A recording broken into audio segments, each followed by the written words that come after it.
What up, gang? Carolina Jackpot time coming at you on Saturday morning. I hope everybody's doing good today.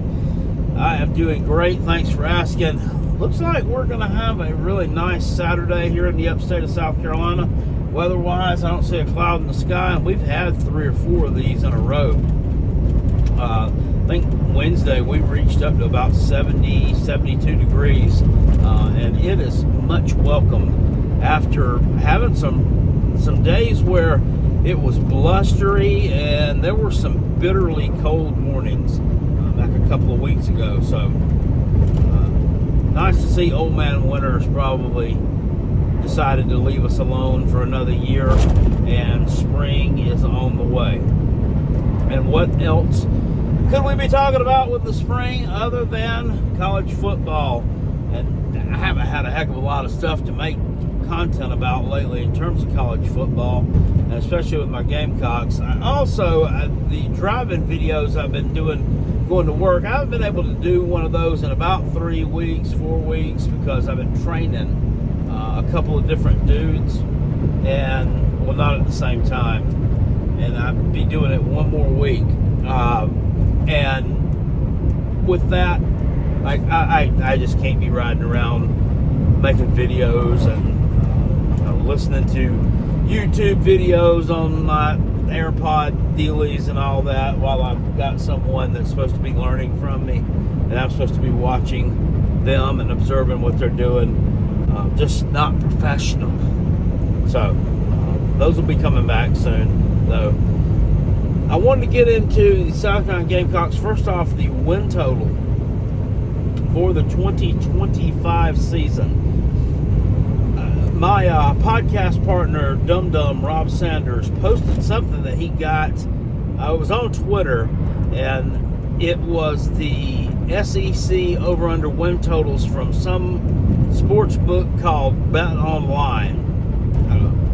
But anyway, South Carolina was set at 5.5 wins over there on that one. There were some totals on there that were really low, like really, really low, even for some bad teams. Like Kentucky, I think, had 3.5 wins on there. I think they had Vandy set at 3 wins. Just some that didn't make a lot of sense there. Look, I don't know what Bet Online is. Obviously, it's a knockoff sportsbook that really doesn't take it seriously. I would, if you're buying top of the line products at the grocery store, that's the Ingles Laurel Lynn brand. That's my analogy in terms of that. For you Tennessee folks, it's the Food City Food Club brand type of sports book. It's a knockoff. Really not serious about it. They can't be serious with this. South Carolina 5.5 wins with Lenore Sellers returning. You got arguably the best defensive lineman in the country returning in Dylan Stewart, and then a Nick Harbor who's all but quit the track team to focus on football. I don't see anywhere that he has, and that he won't participate in the spring. But he didn't do the winter workouts with the track team, so he can concentrate on football. That's a game changer. That's going to be a problem for a lot of folks on our schedule this year. 5.5 wins seems to be that is a bottom falling out kind of scenario. They lost some production on defense. We know this. We got it. We get it. We understand. I'm going to talk about that in a second. But they've recruited pretty well the past couple of years. Now, relatively speaking, in terms of the SEC, South Carolina's not recruited in the upper half. They're sitting here ranked probably around somewhere between 10 and 12, I would say, in the conference in terms of what they've been bringing in. Hell, they may be closer to 13, 14. Because if you're just pulling in a top 25 class, does not mean you're going to be in the top 5 in the SEC. Not when you've got Georgia and Alabama and teams like that in your conference who are recruiting at a really high level all the time. You've got to pull in a monster class to finish in the top 10 when you're competing against other teams in the SEC mostly. So But for South Carolina, it's been a good class, and they've proven that they can develop talent. They've proven that they can take some 3-stars, not all of them. You can't recruit a team of all 3 stars and expect them to be all diamonds in the rough that you're able to turn into an NFL draft prospect. It doesn't work like that. As a rule, the 3 stars are guys that may eventually be starters. They're not going to be superstars more than likely, but you'll find those, as I mentioned, folks out there that people were overlooked, maybe didn't get recruited as well as should have. Maybe their recruiting ranking was just inherently wrong, and they were a much better player than that 3 stars that they got. And that happens. I mean, the guys and gals who do that for a living, they make mistakes too. Just like you, I, or anybody else will make a mistake on our job. So with that deal, 5.5 wins is ludicrous. Over on FanDuel, excuse me, a more well-known sports book, South Carolina's win total was set at 7.5 as of this morning, and it was heavily juiced to the over. Now, what that means is, and I say that because not to just hear myself talk. A lot of y'all out there look at those numbers beside like a win total or a point spread, the little minuses and the pluses. You don't know what that means. And I had to end up getting educated on myself at one point in time. So South Carolina, as of this morning, I think they were a minus 144 to go over 7.5 wins. That means it's juiced to the over. What the juice means that it, according to FanDuel, when they're taking the money in, if South Carolina finishes with more than 7.5 wins, which would be 8 wins or more in the regular season, if you bet any amount of money, $10, $25, $50, $1,000, you're not going to get back more than what you put in. Because FanDuel and the way that the money is trending is under the, what I'm trying to say here. The thought is that they will finish with more than 8 wins. That's the way the public who bets over on FanDuel is generally trending. So, sorry I had to take a call from my pharmacy about my medicine refill. Where was I at? So that's the way that folks are betting on FanDuel are trending towards. Okay? And it takes a lot of money to move these lines one way or the other. So you got some folks out there who are betting large sums of money to move lines one way or the other from where they're generally set. They're generally set at minus 110 odds, which if you bet $100 on a minus 110, you're going to get back $90. South Carolina going under 7.5 wins was at, I believe, plus 115 this morning, which means that if you bet $100, you're going to win $115. Sportsbooks don't like paying you out more money than you put in. So generally, those things don't come out like that. Those are considered less likely. They're considered not necessarily a long shot. A long shot would be something that had a plus 500 odds of happening. So if you put in $100, you're going to win $500. That's also very, very unlikely as well on almost anything. So, what does all that mean? Well, that doesn't mean anything necessarily. It doesn't mean anything. It's just a betting trend. It's just the way that the money is moving.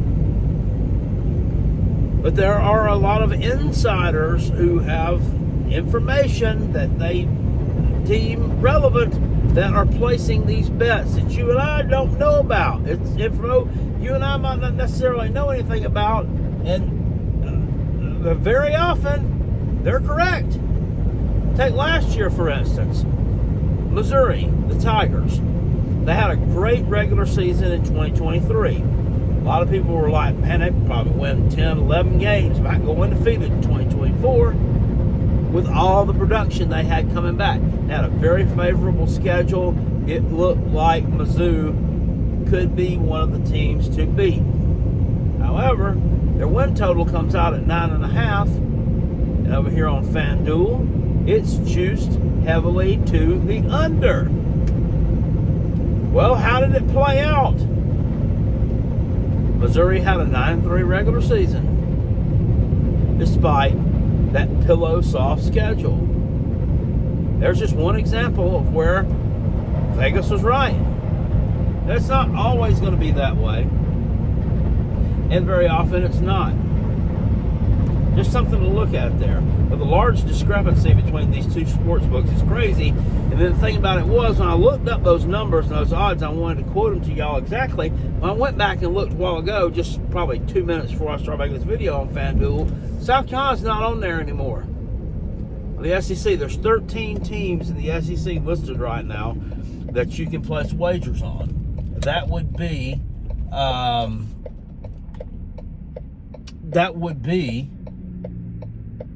Vanderbilt, South Carolina, and Alabama. Those three teams are now missing from the SEC. I found that very interesting. So I'm wondering what's going on there. Somebody knows something that we don't. I don't know. They probably do. Somebody always knows something I don't. But 5.5 wins is dumb. 7.5 wins is more likely. I personally think South Carolina is anywhere from an 8 to 10 win team, just given who we've got coming back. It's going to be a little tougher this year, though. It's going to be tougher. The expectations are going to be higher. And when you look at the schedule is tougher this year than it was last year, although non-conference schedule-wise, it's still, you've got a group of 5 team in Coastal Carolina, which, ditto, same thing last year. We had that with Akron. You've got an FCS team on the schedule this year. I think it's South Carolina State. Ditto, last year it was Wofford. And then South Carolina's actually playing another power conference team this year in Virginia Tech.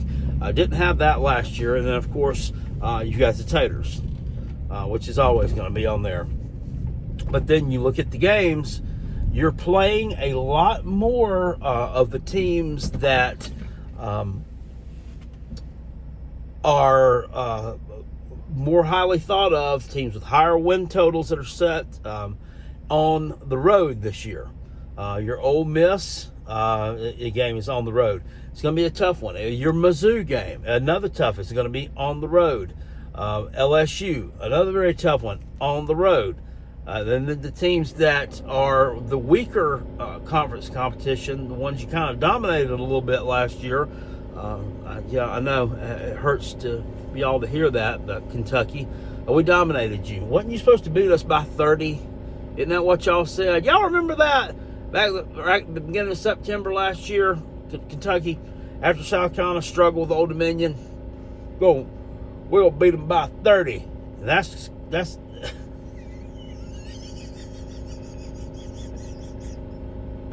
we're going to beat them by 3 touchdowns easy. God damn, what a bunch of idiots. Wow. Yeah, that's what was going on, though. The ones you beat easily, them, Vanderbilt, those games to turn around, they're at home this year. You'd rather have those games as your road games and rather have your LSUs and Ole Miss and these teams at home. Yes, I know South Carolina lost to them last year, but winning at home is still a lot more likely than being able to pull a win off on the road. That's just the way that it is. And the really good teams can do both. Is South Carolina a team that can do that? I don't know. We're going to have to see. But I really like what I've seen last year from Lenora Sellers. The team seems to play better around him. I've seen some of the pieces that we've brought in from the transfer portal. They look good on film. So how they're going to play out with us, remains to be seen. But South Carolina always seems to find someone in that portal that turns out to be a gem that you didn't know, or a lot of people, just kind of looked at it like, well, okay, whatever. Well, they got this lineman from blah, blah, blah. But then they turn out to be someone who's really, really good. Last year, my example would have been Torricelli Simpkins, the offensive lineman. Torricelli was like the offensive lineman of the year in the, was it the MEAC conference, in FCS. And he comes to South Carolina, and he's not really, nobody's really expecting a whole lot from this dude, and he just goes out and balls out and has a great year. Now, he really pissed Carolina Jackpot off in that Clemson game.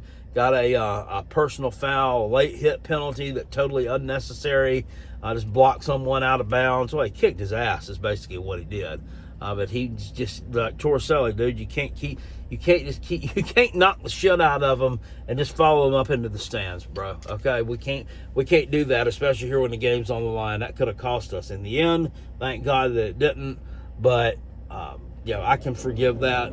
He had a great year. I think we'll have someone out of that portal class this year who has a great year as well. Is it going to be the running back, Rashul Faison from Utah State? Over 1,000 yards rushing last year.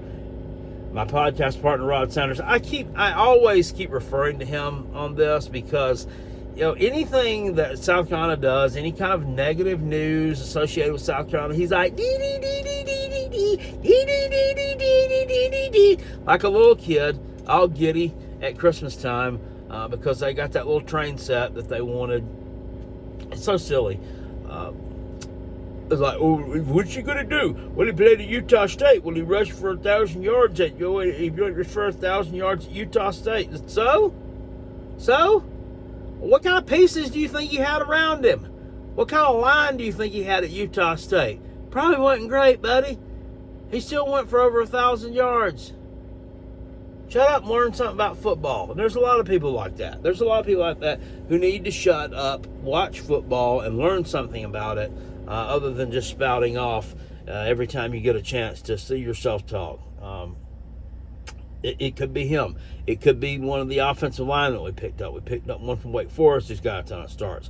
Guy from Troy who's got a ton of starts. Troy, what's that? Troy plays Division I football too. Yeah, they do. Picked up one from a kid from, I think it was Western Kentucky, who's got a lot of starts as well. So some of them, this portal class is going to shine, if not two. I'm still looking for some good things to come from Vandravius Jacobs, the wide receiver who came over from Florida State. I think that guy's going to be a really, really good player. Picked up a couple of linebackers. Got a guy from Florida State. Florida State, everybody laughing about that. Well, it's not like Florida State players were all inherently terrible. DJ Ukulele was terrible, but everybody on the team wasn't terrible. Picked up one from Alabama, too, who didn't get a lot of playing time, so portal-wise, I think South Carolina did really, really well. Shane Beamer's he hadn't been living in the portal like a Lane Kiffin or, who's someone else that lives in the portal. I don't know. Someone else that lives in the portal. Lane Kiffin's just the first and only one that comes to mind when I think of that. Texas Tech, they lived in the portal this past year. They're going to be really good. They put together a huge portal class. A lot of people aren't really talking about that. But Shane Beamer's been doing what he needs to do, I feel like, in that portal to get some pieces there to kind of gel the team together the way it needs to be gelled. Now, talking about Nick Emmanwori, talk about Kyle Kennard, talk about Demetrius Knight, TJ Sanders, Torricelli Simpkins, and Rocket Sanders. These guys are at the combine. Some have worked out already, some have not as yet. Emmanwori, from what I'm understanding, what I'm seeing, had an absolutely insane combine showing. Was it yesterday? I saw his vertical jump, like the standing vertical jump that he did. It was just like, man, what fucking athleticism this dude has.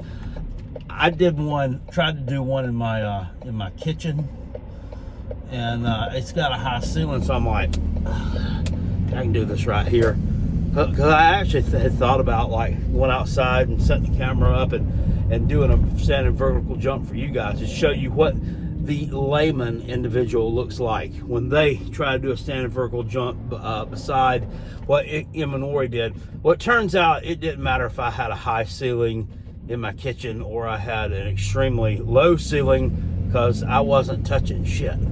Because I can't get my fat ass like 3 inches up off the ground. I mean, bro jumped up. My God, he must have jumped 4 feet in the damn air. I don't know how high it was, but tremendous athleticism there from Nick.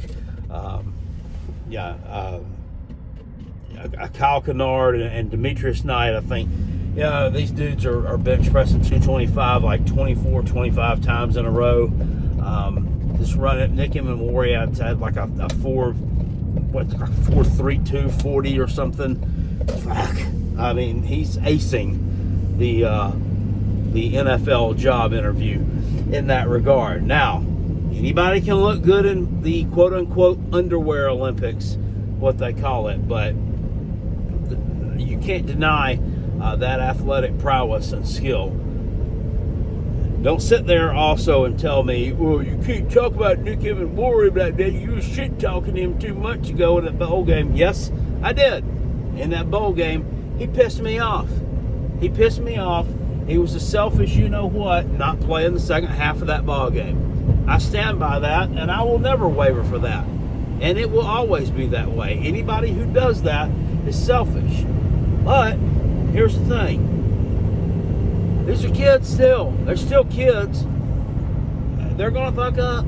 They're going to fuck up. They're going to do dumb stuff. They're going to do stuff that they probably will wish later on that they hadn't done. You think he would have been able to perform that vertical jump yesterday if he'd played in that bowl game the entire time? I think he probably would have. Would South Carolina have won that bowl game if he'd have played the entire thing? Don't know. Probably not. But it was still wrong. You shouldn't have done that. However, you've got to be able to forgive people and forget and go on. And that's what I'm willing to do. But I'm still never going to like it. He is not the first one that's ever done it, though. If he'd set some kind of precedent by doing this, the first person to do such an outlandish, asinine thing, I might feel another certain way about it. But he wasn't. He won't be the last either, because there's more of that damn shit coming down the pipe. I guess we just got to get over it, you know. It's like your kid drinks and drives, or like your kid's a teenager and your kid gets a DUI. Are you going to stop loving your kid? Are you going to punish them for their mistake and then give them a hug and move on with life? That's what you got to do. And that's basically what you got to do here. He's still a Gamecock. He always will be a Gamecock. We picked this dude up when really, nobody else wanted him. Nobody else knew what they had there. South Carolina did. Coach Shane Beamer recognized talent, brought it on board, got developed by Torian Gray, one of the best in the game, and now it's turned into a star. Losing him is going to hurt, but hey, we picked that one off that became a superstar out of nowhere. Is it possible we do it again? I think it's very possible. Who's it going to be? Don't know.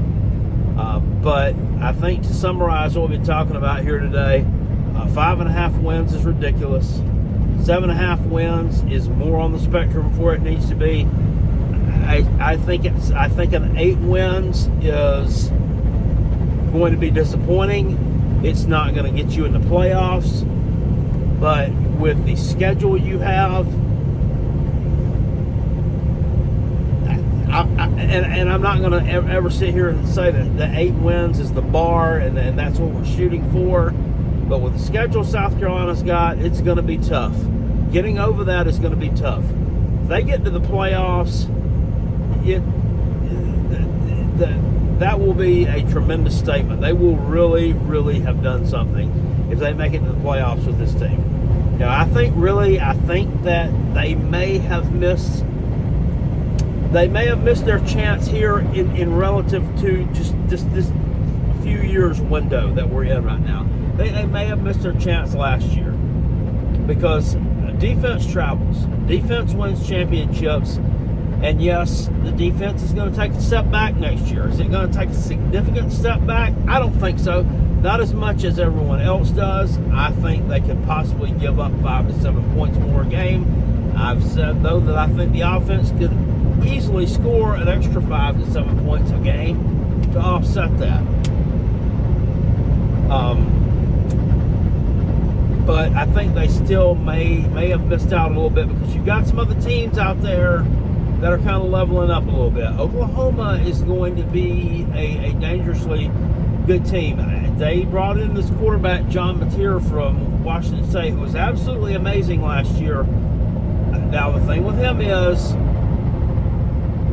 and I know I talked about Faison playing against a weak schedule, and it doesn't matter because, it's the talent level and the blah, blah, blah. He played at Washington State against a makeshift Mountain West schedule. He didn't play against the Pac-12 schedule.